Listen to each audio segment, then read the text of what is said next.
हमारे इस चैनल मैथिली गंगा को लाल बटन दबाकर सब्सक्राइब करें व घंटी के निशान का बटन दबाएं ताकि सभी नए वीडियो आप तक तुरंत पहुंचे बिल्कुल मुफ्त।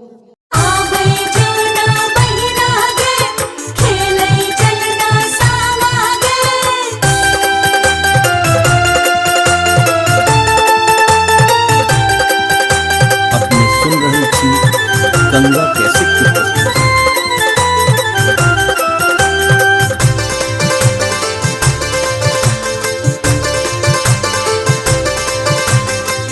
मिथिला नगर के सब बहिनिया खिलैये सामा चकेवा। मिथिला नगर के सब बहिनिया खिलैये सामा चकेवा। सामा चकेवा गे बहिना सामा चकेवा। सामा चकेवा गे बहिना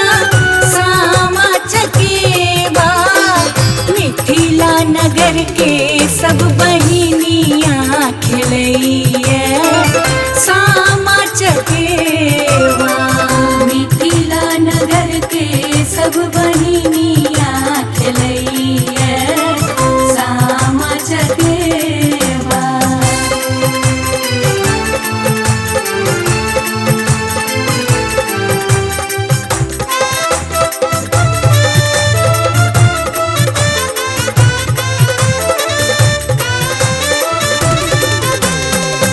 गंगा जमुना मासा माटी कोरिलायब।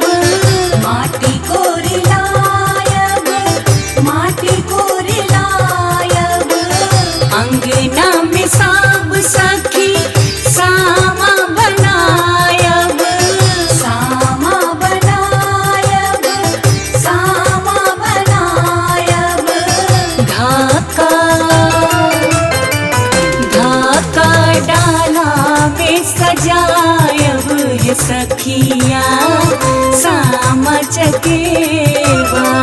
मिथिला नगर के सब बहिनिया खिलैये सामा चकेवा।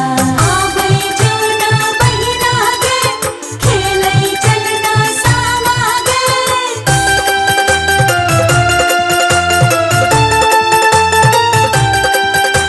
अपने सुन रही थी गंगा कैसे की प्रस्तुति।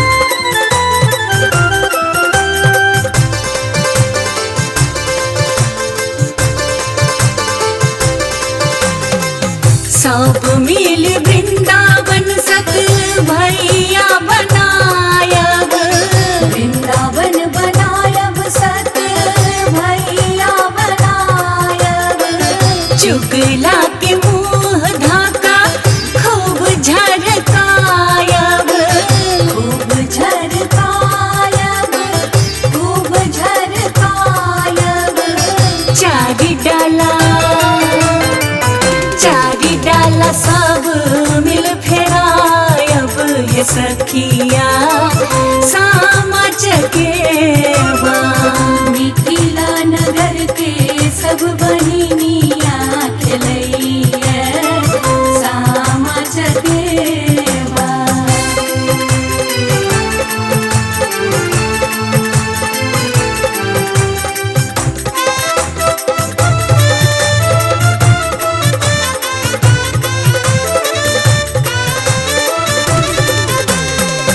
दूभिया भोजन हम सामा के करायब। सामा के खुआयब सामा के खुआयब। सीतक पनिया सामा के पियायब। सामा के पियायब सामा के पियायब। देथिन सब के आशीष बाहे सखिया सामा चकेवा। मिथिला नगर के सब बहिनिया खिलैये सामा चकेवा। हमर भैया कैसे आवे घोड़वा चढ़ल भैया हंसते आवे। पचते आवे, पान से दत रंगते आवे, गमछा से मुंह पचते आवे, चुगला भरुआ कैसे आवे, गदहा चढ़ल चुगला ठुनकत आवे, खपटा में मुंह देखते आवे, कोयला से दत रंगते आवे, चिथरी सा मुंह पचते आवे, चिथरी सा मुंह पचते आवे, हमर भैया कैसे आवे, घोड़वा चढ़ल भैया हंसते आवे, हमर भैया कैसे आवे, हमर भैया हंसते आवे, चुगला भरुआ कैसे आवे, गदहा चढ़ल चुगला ठुनकत आवे, गदहा चढ़ल चुगला ठुनकत आवे।